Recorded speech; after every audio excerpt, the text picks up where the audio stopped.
I've always felt insecure about my eyes.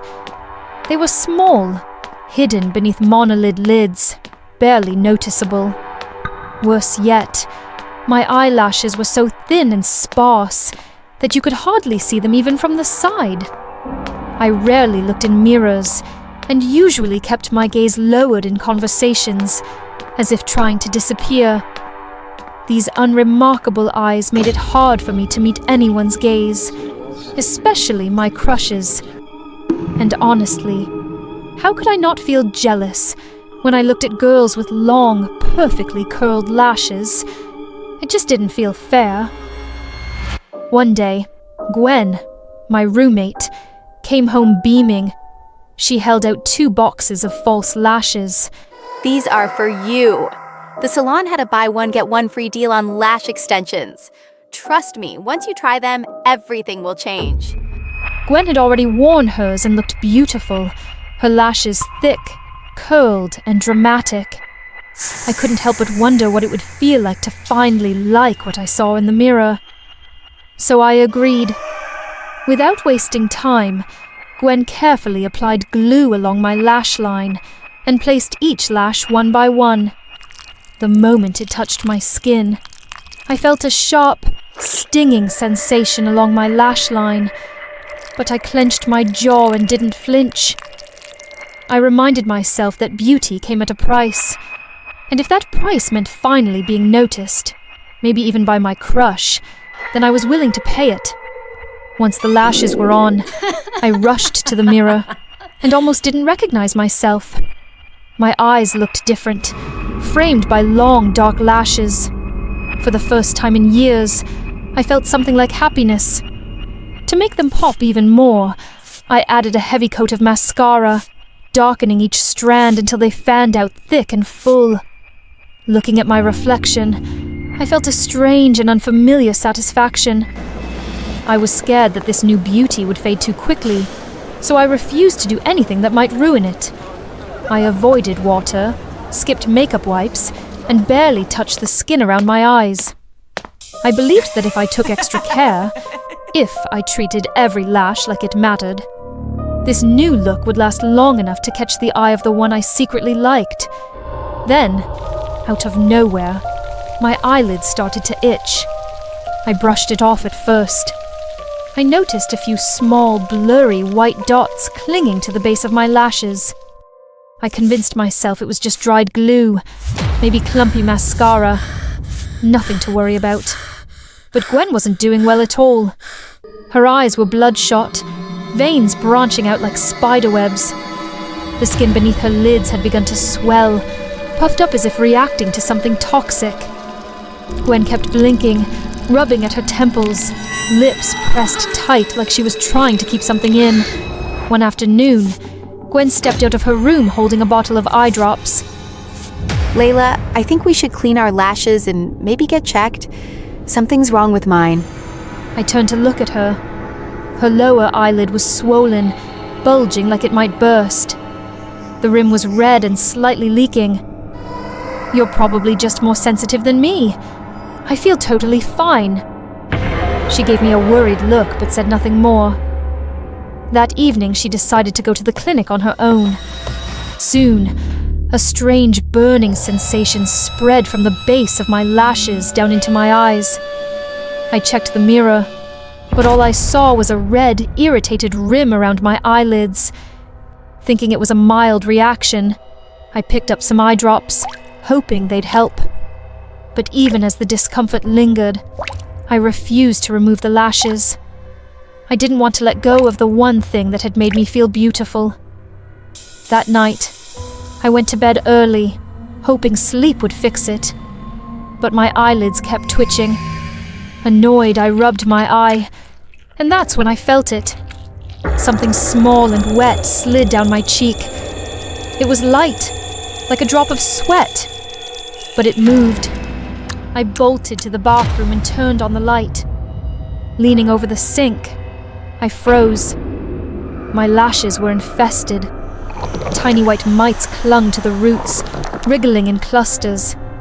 A few lashes fell, trailing blood. I completely panicked.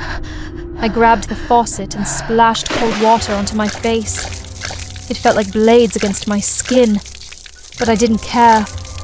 I scrubbed and clawed at my eyes, tearing off the fake lashes with my nails, no matter how much it hurt.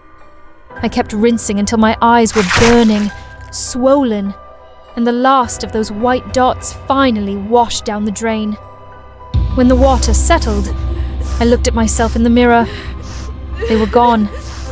I stood there, shaking, too drained to cry.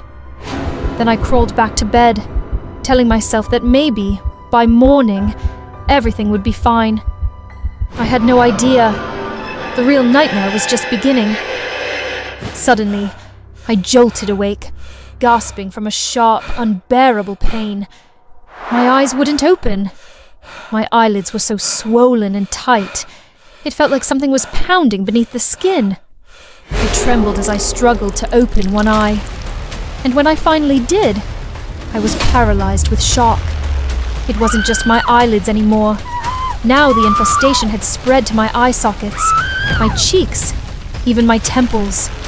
They were crawling under my skin, and wherever they moved, the flesh began to peel and flake away, revealing raw, red tissue underneath. When I touched my face, I could feel them shifting beneath the surface.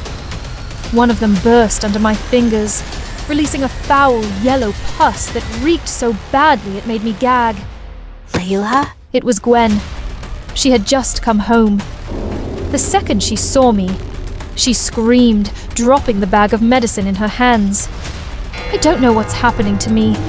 Please, help me, I whispered, tears streaming down my cheeks. Gwen rushed over, grabbed a pair of tweezers, and tried to pull the parasites from my face. But each time she touched one, it burst open with a sickening pop.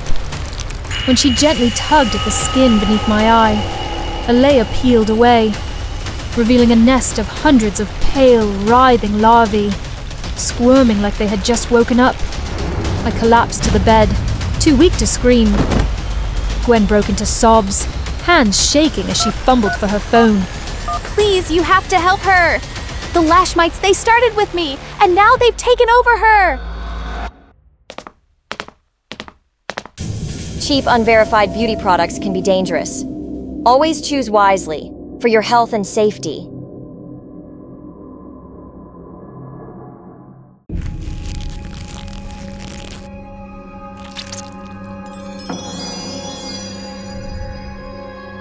I had always envied those Instagram models with their big, sparkling eyes. The way their gaze seemed to captivate anyone, it was mesmerizing. So when I got the chance to try colored contact lenses, I leapt at it. It was my first time, and I'll admit, the idea of touching my eyeball made me queasy. But for beauty, I could bear it. Standing in front of the mirror, I practiced holding my eyelid open, the small lens perched delicately on my fingertip. My first attempt failed. My reflexes forced my eyelid shut. "You can do this," I whispered to my reflection. After several tries, the lens finally slipped into place. I blinked rapidly, tears streaming down my face, but when I opened my eyes, I gasped. My reflection stared back with eyes that looked impossibly larger and brighter. The dull brown of my irises was replaced with a vibrant blue, shimmering like glass. I couldn't help but smile. This was worth it. That evening, I went out with my crush. His gaze lingered on me longer than usual, and my confidence soared. He even complimented my eyes, something no one had ever done before. We laughed, drank, and talked for hours. I felt like the center of his world. By the time I stumbled home, tipsy and giddy, I was too exhausted to think about anything. I collapsed onto my bed, still wearing my makeup and my lenses. Morning came like a sledgehammer. My head pounded, my mouth was dry, and my eyes, they ached. Groggy, I stumbled into the bathroom. The harsh light made me squint, and I rubbed my eyes, only for a sharp, gritty sensation to shoot through them. The lenses! I had forgotten to take them out. Looking in the mirror, I froze.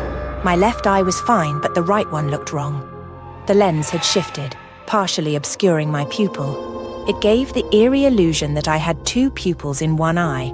Great, I muttered. I grabbed the bottle of eye drops and tilted my head back, squeezing a generous amount into my right eye.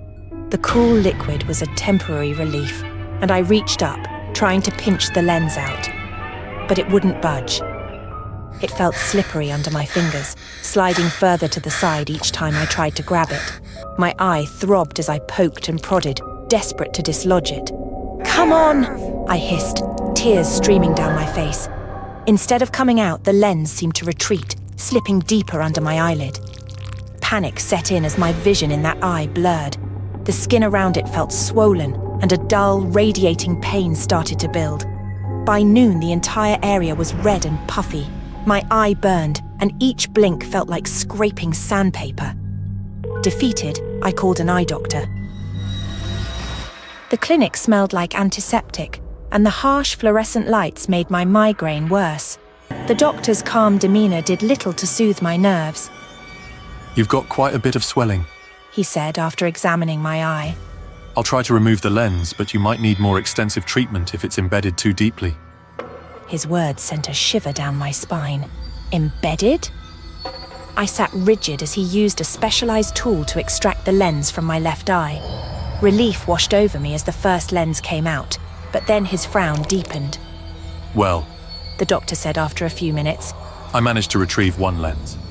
He held up the tiny, translucent piece of plastic, now smeared with redness. "But the other one, it's deep. We'll need more advanced tools to get it out." My stomach dropped. Isn't there another way? Something less invasive? He shook his head. "Leaving it in can lead to severe infection or even permanent damage. I strongly recommend we proceed." The words permanent damage echoed in my mind, but so did the thought of medical bills. I had seen people online remove lenses themselves. If they could do it, so could I. "Thank you, doctor," I mumbled, grabbing my bag. "I'll think about it." Back home, I sat in front of my mirror, armed with a pair of tweezers and determination. My right eye was almost swollen shut, but I pried it open, wincing as fresh tears streamed down. I carefully inserted the tweezers, trying to grab the edge of the lens. Every touch sent waves of pain through my skull, but I couldn't stop. The discomfort only fueled my desperation.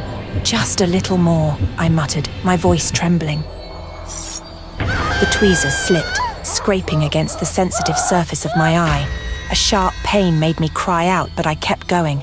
My hands were slick with sweat, my vision blurred from the constant flow of tears. Or was it blood? Finally, I felt the edge of the lens. I pulled and it slid free with a sickening squelch. Triumph was short-lived. When I looked down at my hand, my stomach churned. The lens wasn't alone. Attached to it was something round, fleshy and glistening. A bulbous lump of tissue hung limply from the tweezers. I froze, my heart hammering in my chest. My right eye was gone. In its place was a dark, gaping socket, raw and glistening with blood. It was as if my entire eye had been pulled out along with the lens. "No! No, no, no!" I dropped the eye in panic. Dropping to my knees, I searched frantically for my dislodged eye.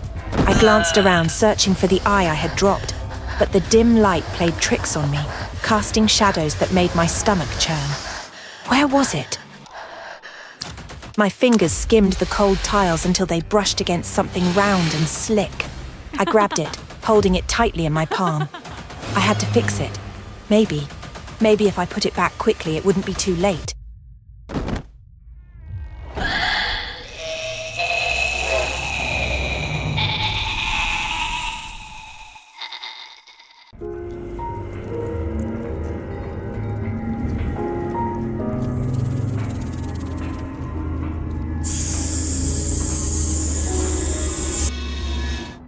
Brazil was everything I dreamed it would be.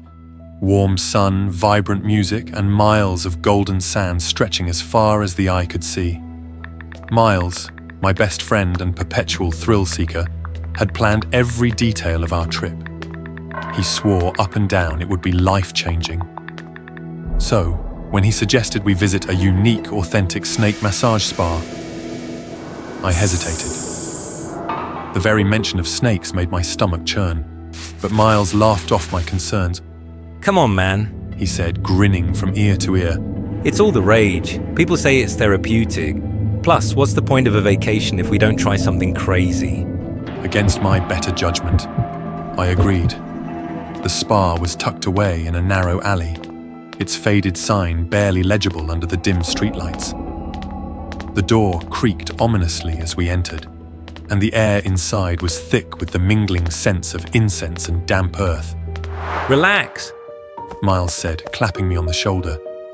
It's supposed to feel ancient, authentic.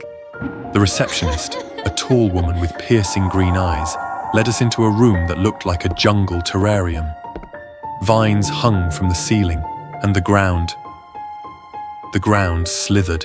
Hundreds of snakes of varying sizes and colors writhed on the floor, their scales catching the dim light like tiny shards of glass. Okay, nope, I'm out. I whispered, my voice cracking, but Miles was already stepping out of his shoes. They're harmless, non-venomous. Just let them crawl around a bit. It's supposed to be good for circulation. He lowered himself onto the snake-covered floor, leaning back with a satisfied sigh as the creatures began slithering over his legs. See? Totally fine. He said, waving me over. My body refused to move, but Miles's teasing was relentless. Eventually, I convinced myself to take a single step.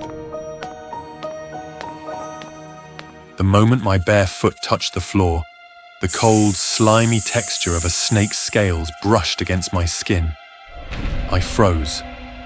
Another snake curled around my ankle, its tiny, harmless bite sending a strange, tingling sensation up my leg. My heart raced, but as more snakes swarmed around me, I began to feel oddly numb. Not so bad, right? Miles grinned. I wanted to scream at him, but my throat was dry. The next phase of the treatment was supposed to be deep relaxation. We were led to 2 massage tables and instructed to lie face down. The room was dark now, lit only by flickering candles. The snakes had been cleared from the floor, but the eerie hissing sound remained, echoing faintly through the walls. As I lay there, the sensation of something smooth and heavy rolling across my back made me shudder. It's just part of the process, I whispered to myself. Breathe. It's fine. For a moment, I managed to relax. The weight moving along my spine felt oddly soothing, like a warm compress. But then I felt it slither up my shoulder. That's not a hand, I muttered, eyes snapping open. The sight that greeted me froze my blood. A massive snake was coiled around Miles, its thick body constricting him like a vice. He looked at me, gasping for air, but he was smiling. It's fine. These snakes are trained. His voice broke off into a choking wheeze as the snake tightened its grip. Panic surged through me. Miles! I shouted, jumping off the table. But before I could reach him, something heavy dropped onto my back. The impact knocked the air from my lungs. It was another snake. This one was even larger, its muscular body wrapping itself around my chest and shoulders. Its scales were cold and rough, scratching against my skin as it coiled tighter and tighter.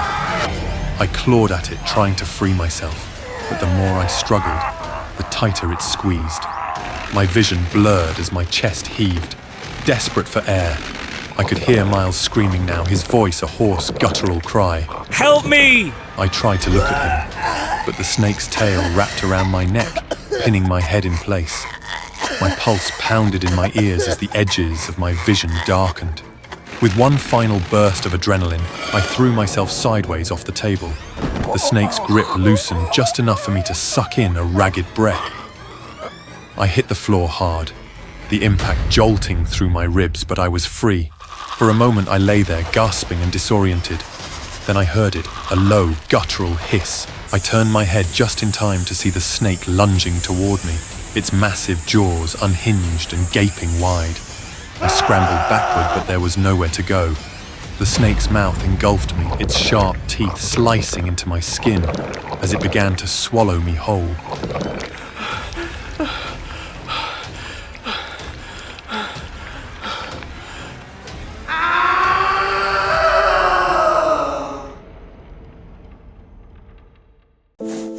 When I first started working at La Belle Cuisine, I thought I had a chance to prove myself in the world of high-end culinary arts. But dreams have a way of souring in the harsh reality of kitchen life.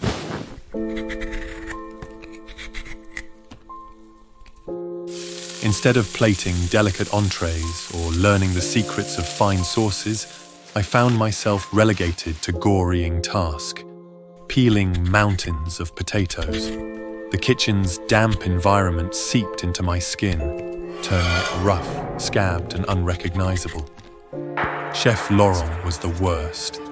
His booming voice echoed through the kitchen, barking orders and criticisms with no regard for who was in his path. I was his favorite target. Paul! He bellowed one afternoon, slamming a wooden spoon on the counter. Even a monkey could peel faster than you. Are your hands broken? The other cooks laughed. My cheeks burned, but I kept my head down, fingers trembling as I worked the peeler. Every day was the same.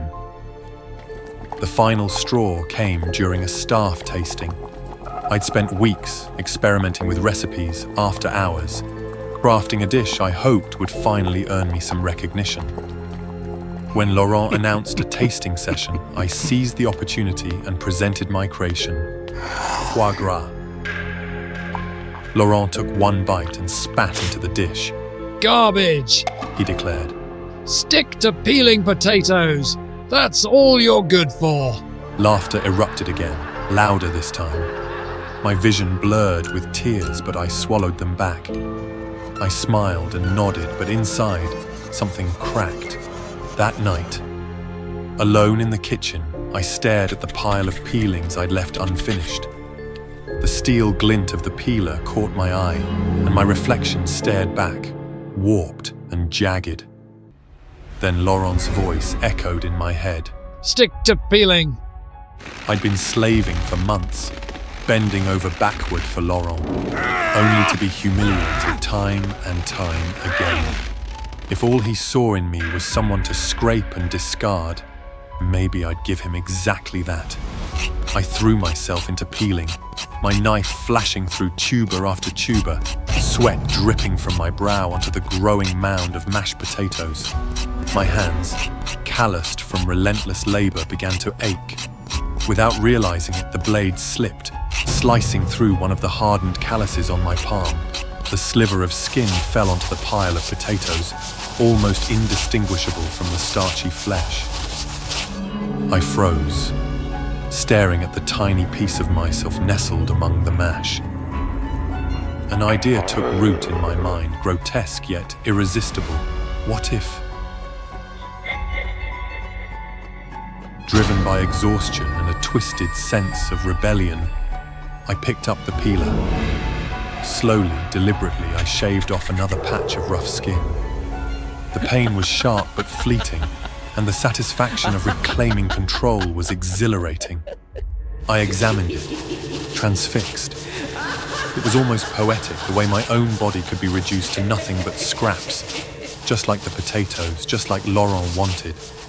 I mixed the pieces into the mash, seasoning it with salt, pepper, and herbs. The next day, the dish was a hit. Customers raved about the unique depth of the mashed potatoes, praising Laurent for his ingenuity. He basked in the accolades, his chest puffed out with pride, while I stood in the shadows, silently savoring my secret. But the praise didn't change my position. Laurent continued to belittle me, taking full credit for the dishes I prepared. Oddly though, I no longer felt humiliated when peeling potatoes. That night, I stood in front of the mirror, peeling tool in hand. The first time had been an act of rage, but now it felt like power.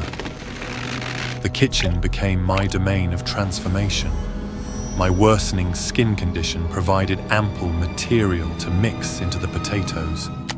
Scabs, patches of dry skin, even the occasional drop of blood, all found their way into the mash. With each strip of skin I removed, I felt lighter, freer, I was no longer just Paul, the potato peeler, the kitchen grunt. I'd gather the strips, mix them into the batch of mashed potatoes. I was the secret ingredient, the thing that made their meals unforgettable. The restaurant's reputation soared. Laurent basked in the glory, oblivious to the true source of his newfound success. But my body didn't heal the way I expected. Where I'd peeled, the skin didn't grow back. Instead, strange, pale patches emerged, soft and glistening like raw fish. The pain became a constant hum, but it didn't matter. The dishes were all that mattered. Then, one night, as I prepared another dish, Laurent burst into the kitchen, red-faced. What is this? He demanded, slamming a bowl onto the counter. I froze. The broth shimmered with an oily sheen, and tiny pale fragments floated to the surface, pieces I hadn't chopped finely enough. Explain yourself! He roared, grabbing my arm. His grip tightened, pulling up my sleeve. The bandages unraveled, revealing the patchwork of raw flesh beneath. His eyes widened in horror. What have you done? He whispered, his voice barely audible over the pounding of my heart.